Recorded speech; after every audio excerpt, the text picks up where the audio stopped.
अस्सलाम वालेकुम dear students, continuing with our biology lectures. आज हम बायोलॉजी में पार्ट 5 पढ़ेंगे टिश्यूज़ में। तो इसमें हम मस्कुलर टिश्यू उठाएंगे क्योंकि हमने एपिथेलियल टिश्यू पढ़ा और हमने प्लांट टिश्यूज़ भी कंप्लीट किए हैं। तो आज हम अपना टॉपिक मस्कुलर टिश्यू को आगे बढ़ाएंगे। सबसे पहली बात, मसल्स आपको पता है कि इंसान में हड्डियाँ और गोश्त दो चीज़ें होती हैं। तो जो मीट है, गोश्त वाला पोर्शन जो है, उसको मसल्स कहते हैं। ठीक है, उनको सबको मिला के मस्कुलर टिश्यू बोलेंगे हम। तो ये वो टिश्यू है, this tissue is responsible for movement and locomotion.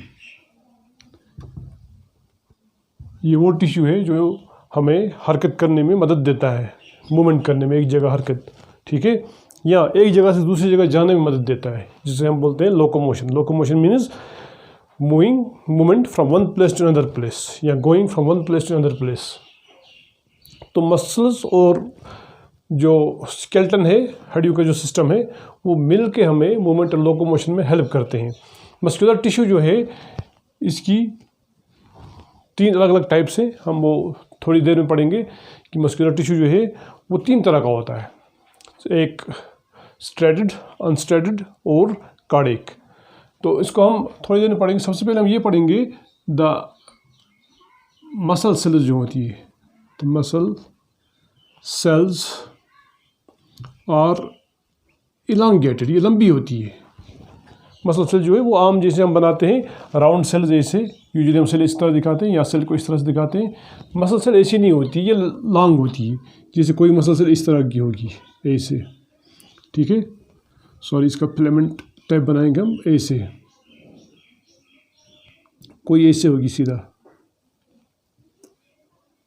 तो ये लॉन्ग बालों जैसे होते हैं, फाइबर जैसे होते हैं, ठीक है। The muscle cells are elongated, hence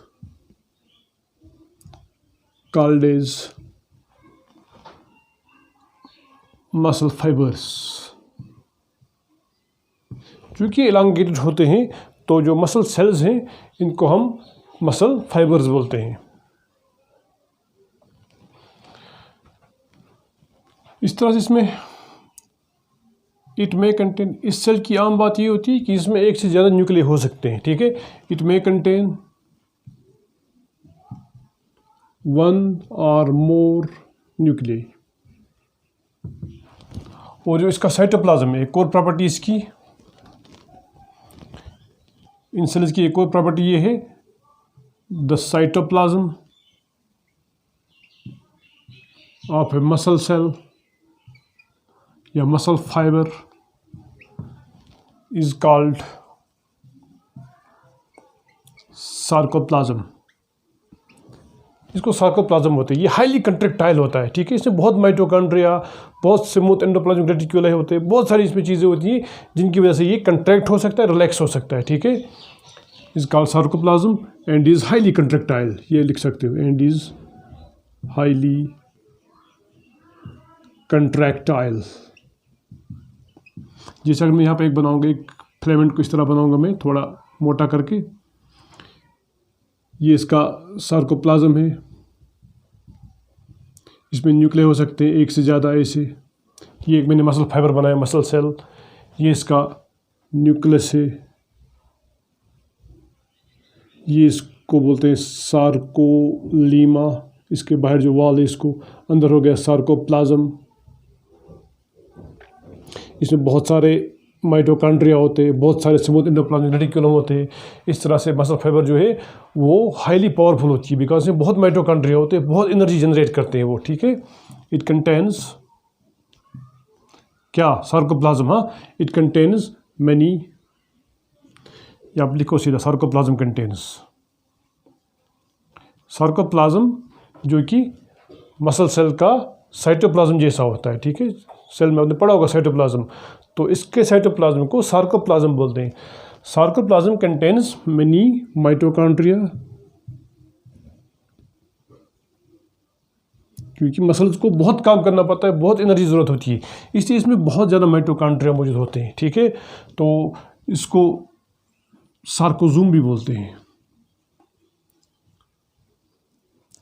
presence of large number of mitochondria is called सार्कोजोम, presence of large number of mitochondria. इसी तरह से it also contains a lot of smooth endoplasmic reticulum, जिनका सेक्रेटरी वर्क होता है, ये secretions बहुत करते हैं। स्मूथ एंडोप्लाज्मिक रेटिकुलम, जिनको सार्कोप्लाज्मिक रेटिकुलम भी बोलते हैं, सार्कोप्लाज्मिक रेटिकुलम। ये तफसील से आपको 11th में पढ़ने हैं, लेकिन फिर भी यहाँ पे टच देना बड़ा ज़रूरी है। और इट आल्सो हैज़ ग्लाइकोजन, ये भी एनर्जी प्रोवाइडर होता है। ठीक है, आगे जाके आप कोरी साइकिल पढ़ेंगे, कोरियन कोरी साइकिल, तो उसमें आपको पता चलेगा कि किस तरह से ग्लाइकोजन जो है वो लिवर से क्या कहते हैं ट्रेवल कर करके ब्लड वगैरह में, उसके बाद मसल्स में वो अपना काम कर देता है। तो इतना काफ़ी है मसल के इंट्रोडक्शन के लिए। अब लिखो, मसल्स आर ऑफ 2 टाइप्स, या muscular tissue is of 3 types. 3 तरह का होता है, मैंने पहले आपको बोल दिया। मस्कुलर टिश्यू की 3 टाइप्स होती हैं। नंबर 1 स्ट्रेटेड, दूसरा अनस्ट्रेटेड,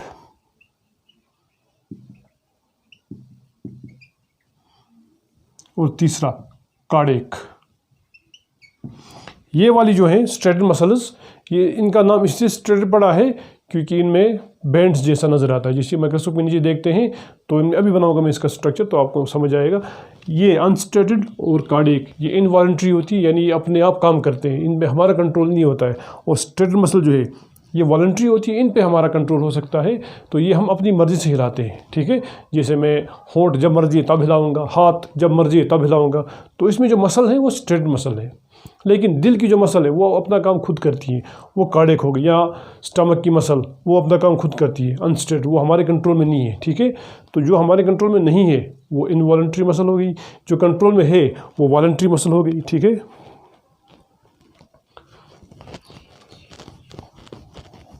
अब हम इनको एक एक करके पढ़ेंगे।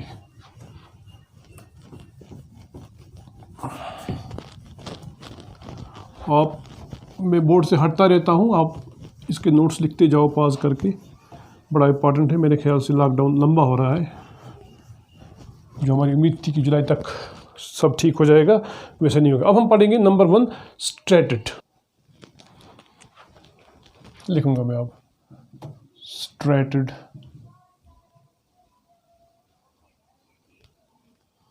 मसल।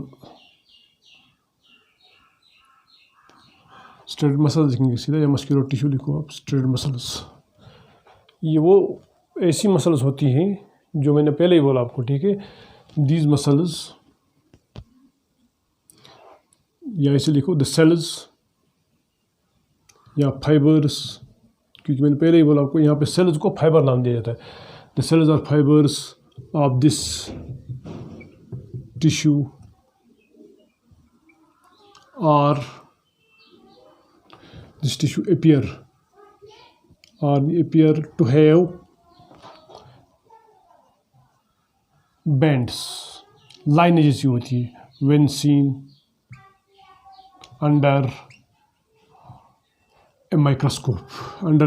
तो इसमें जब माइक्रोस्कोप के नीचे देखते हैं, माइक्रोस्कोप के नीचे जब इसको देखते हैं तो कुछ इस तरह का हमें नज़र आता है। जैसे ऐसे मैंने मसल एक बनाई, मैंने एक मसल फाइबर इस तरह से, तो इस तरह से नज़र आएगा। ये डार्क पार्ट है, ये लाइट पार्ट है, ये डार्क पार्ट है, ये लाइट पार्ट है, इस तरह से लाइन नज़र आएंगी। ये डार्क बैंड है, फिर उसके बाद सफ़ेद, फिर डार्क, फिर light band, dark band, light band, इस तरह से नज़र आती है। ये न्यूक्लियस हो गया, कहीं कहीं इधर बनाओ। ठीक है, तो ये इसका सार्कोप्लाज्म हो गया। तो इस तरह से कुछ नज़र आते हैं ये माइक्रोस्कोप के नीचे। तो इन बैंड्स की वजह से, इन बैंड्स को बोलते हैं स्ट्रेट्स, इनकी वजह से इसका नाम है स्ट्रेटेड मसल। ठीक है, तो ये डार्क बैंड, इसको ए बैंड बोलते हैं। वो जो लाइट वाला है जो डार्क बैंड नहीं होता है, जो थोड़ा सफ़ेद होता है लाइट वाला, उसको आई बैंड कहते हैं। ये मैंने पहले ही बोला सार्कोलीमा, सार्कोलीमा ये न्यूक्लियस है। इस तरह आप इसका स्ट्रक्चर बना सकते हो, ठीक है। तो this cells are fibres of this tissue appear to have bands when seen under light under microscope. The dark bands, जो डार्क वाले हैं, are called A bands and the light bands, या सीधा लिखेंगे हम lighter ones, are called I bands.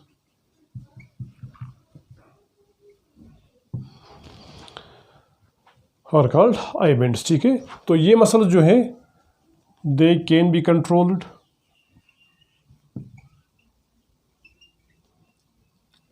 Eight will, अपनी मर्जी से उनको कंट्रोल करते हैं, हैंस आल्सो कॉल्ड, इसलिए इनका दूसरा नाम है वॉलेंट्री मसल्स। वॉलेंट्री होते मर्जी से। और ये हमें मूवमेंट में मदद देती है, हरकत करने में। जो हमारे एक्सटर्नल बॉडी पार्ट्स है, बाजू है, टांगे हैं, इनकी हरकत में मदद देती है, इसलिए इनको हम स्केलेटल मसल्स भी बोलते हैं। They help our external organs to move,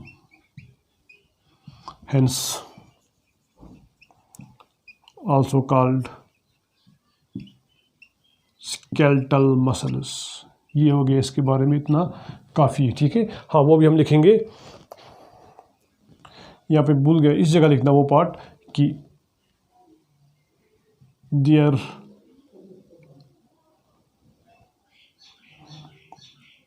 wall या दियर कवरिंग लिखे हुए इसे, इज कॉल्ड सार्कोलीमा।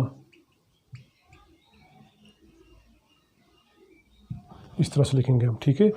तो उसका मतलब स्ट्रेटन मसल को वॉलेंट्री मसल्स भी बोलते हैं या स्केलेटल मसल्स भी बोलते हैं। रीज़न साथ साथ है। अब लोकेशन या पोजीशन कहाँ कहाँ मौजूद होते हैं ये, ठीक है।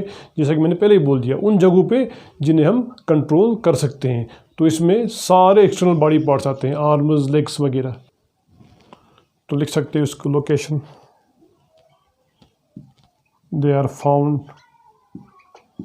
इन लिम्ब्स। लिम्ब्स में टांगे, बाजू सबको मिला के बोलते हैं लिम्ब्स, ठीक है। टांग अपनी मर्जी से घुमाते हैं हम टांग को। अपर इसोफेगस,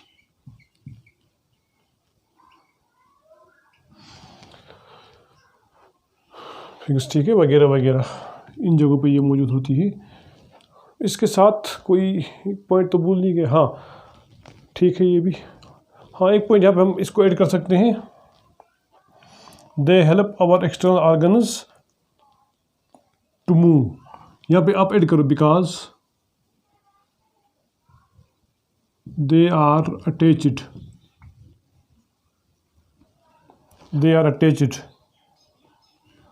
इसको हम थोड़ा मॉडिफाई करें, they are attached to bones. ये हड्डी के साथ अटैच होती है विथ टेंडन। एक स्ट्रक्चर होता है जिसको हम टेंडन बोलते हैं, ठीक है। टेंडन की वजह से ये मसल जो है ये बोन के साथ अटैच होती है, इसलिए ये हेल्प करती है हमें इन मूवमेंट, ठीक है। So help in movement, hence also called skeletal muscles। इस तरह भी कवर हो गया।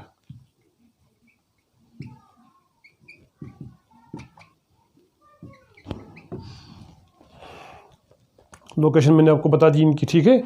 तो अब नेक्स्ट,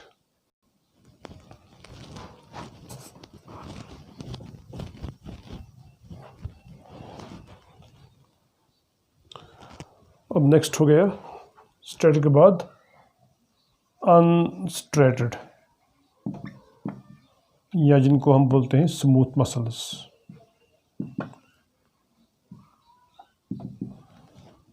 ठीक है, जैसे कि हमने इनमें बोला था कि इनमें बैंड्स होते हैं, तो ये ऐसी मसल्स होती है जिनमें बैंड नहीं होता, ये स्मूथ होती है बिल्कुल।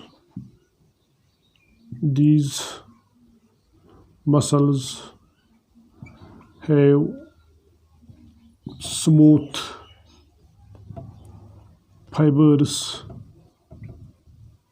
विदाउट एनी, कोई स्ट्रिप्स नहीं होती है। जैसे इसमें खड़ा लाइन जैसी है तो इसमें ये नहीं है, उसमें जैसे डब्बे जैसे लगते हैं, एक ब्लैक डब्बा एक वाइट, एक ब्लैक एक वाइट, तो इसमें ऐसा नहीं होती, बिल्कुल स्मूथ होती है, प्लेन होती है। Smooth fibres without any strips और bands, hence called smooth muscles। इनके फाइबर स्मूथ होते हैं और इनकी खास बात यह है कि इनमें हमने देखा इनमें एक से ज़्यादा न्यूक्लियस हो सकते हैं, लेकिन इनमें सिर्फ एक ही न्यूक्लियस होता है। दे पोजेस सिंगल न्यूक्लियस, इनमें सिंगल न्यूक्लियस होता है। एंड और इनकी खास बात क्या है, दे आर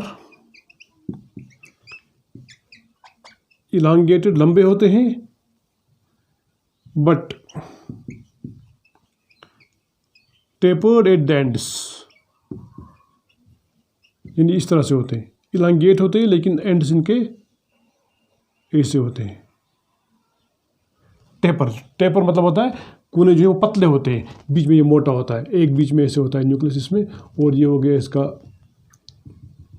सेंट्रल फ्लूइड वगैरह जिसमें माइटोकॉन्ड्रिया वगैरह होंगे, इस तरह से होती है। ये फ़र्क है इनमें। ये इसके एंड जो है वो खुले होते हैं, चौड़े होते हैं, इसके एंड जो है वो टेपरिंग होते हैं, स्पिंडल लाइक। ठीक है, अच्छा, ये हमें कंट्रोल नहीं कर सकते हम उनको, they can't be controlled at will, मर्जी से, hence also called as involuntary, VOLUN, hence also called as involuntary muscles। ये involuntary होती है, ये इनमें डिफरेंस साफ नज़र आता है इनमें और इनमें मल्टी न्यूक्लिएट होती है, ये सिंगल न्यूक्लिएट होती हैं। इनके एंड जो है वो ओपन होते हैं, वाइड होते हैं, इनके एंड जो है वो टेपर्ड होते हैं, इनमें बेंड्स होते हैं, इनमें बेंड्स नहीं होते। इस तरह से आप डिफरेंस इनकी लिख सकते हो और कभी आएगा। ये वॉलंट्री है, ये इनवॉलंट्री, इनको कंट्रोल कर सकते हैं हम, इनको नहीं कर सकते। ठीक है, अब लोकेशन इसकी, फंक्शन आपको मैंने बार बार बता दिया है। इनका काम है हमें एक जगह से दूसरी जगह ले जाना, मूवमेंट कराना हमारी। दे आर फाउंड, ये उन जगहों पे मौजूद होता है जो इनवॉलंट्री होते हैं, जिन पे हमारा कंट्रोल नहीं होता है।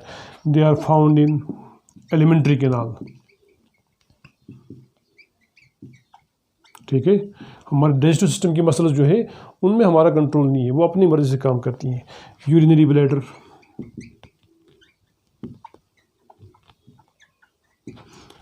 अच्छा, ब्लड वेसल्स खुद काम करती है, हमारा कंट्रोल नहीं होता है उनमें, एट्सेट्रा। ठीक है, अब इसका लास्ट जो पार्ट है वो लिखेंगे हम।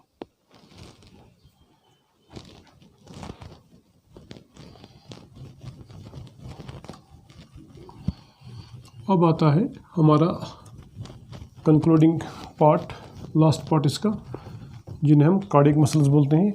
तो कार्डियक मसल्स जो है ये सिर्फ एक ही जगह मौजूद होती है, वो है हार्ट और कुछ एक ब्लड वेसल में जो हार्ट के आसपास होती है, जैसे पल्मोनरी आर्टरीज में। तो नंबर 3 है कार्डियक मसल्स। कार्डियक मसल्स की पिक्यूलियर बात ये है कि ये दोनों से मिलती है। इसमें कुछ फीचर्स स्ट्रेटेड के हैं, कुछ फीचर्स अनस्ट्रेटेड वाले हैं। ठीक है, दे इस तरह लिखेंगे, दे हैव बैंड्स, इनमें बैंड्स होते हैं जैसे इनमें होते हैं। They have bands like smooth muscles, इनमें बैंड्स होते हैं, लाइट और डार्क बैंड्स। ठीक है, और दे आल्सो पोजेस, इनमें भी उनकी तरह बहुत सारा माइटोकॉन्ड्रिया होता है। They also have lot of mitochondria, glycogen granules. Glycogen जो है ये एनर्जी में मदद करता है। Glycogen granules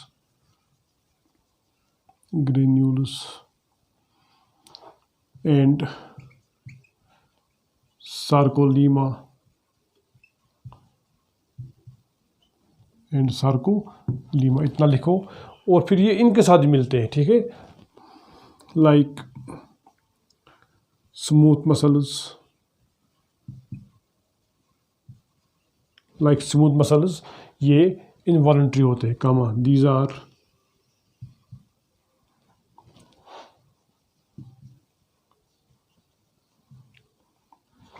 involuntary. कहने का मतलब ये सबसे पहला पॉइंट आप यहाँ पे लिख सकते हो, दे आर फाउंड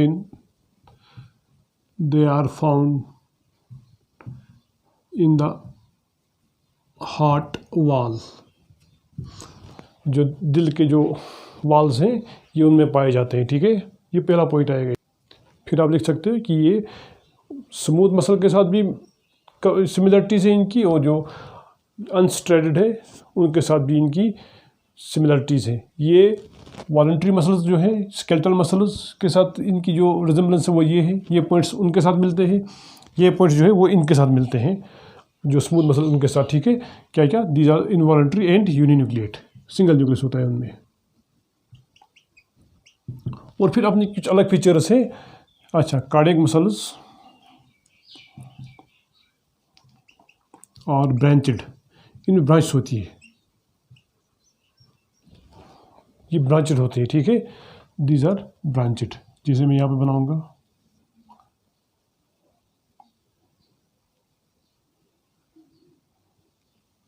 इस तरह से होती है कार्डियक मसल। देखो इनमें स्ट्रिप्स भी होते हैं, एक एक न्यूक्लियस भी होता है, सार्कोलीमा भी होता है, सब कुछ होता है, और ये ब्रांचेड है इस तरह से। देखो यहाँ पे ये कनेक्टेड है। अच्छा, इनका काम क्या है? इनका काम है कि हार्ट जो है उसकी मूवमेंट में मदद करते हैं। ये हार्ट जो है वो कंटिन्यूसली काम करता है, इसीलिए इसमें बहुत सारे ग्लाइकोजन, बहुत सारे माइटोकॉन्ड्रिया होते हैं, ठीक है, और ये और कहीं नहीं पाए जाते हैं। बाकी ये मसल्स पूरी बॉडी में इधर उधर बिखरे हैं, बट ये कार्डियक मसल वाहिद मसल है जो एक ही जगह पे लोकेटेड है, एक ही जगह पे मौजूद है। तो आज के लिए इतना काफ़ी है इन मसल्स पे, इतने पॉइंट्स ठीक है 9th लेवल में। इंशाल्लाह आगे जाके हम और भी कोशिश करेंगे नए नए टॉपिक्स में नए नए पॉइंट्स लाने की। तो तब तक के लिए आप घर में बैठिए। अस्सलाम वालेकुम, सी यू नेक्स्ट टाइम।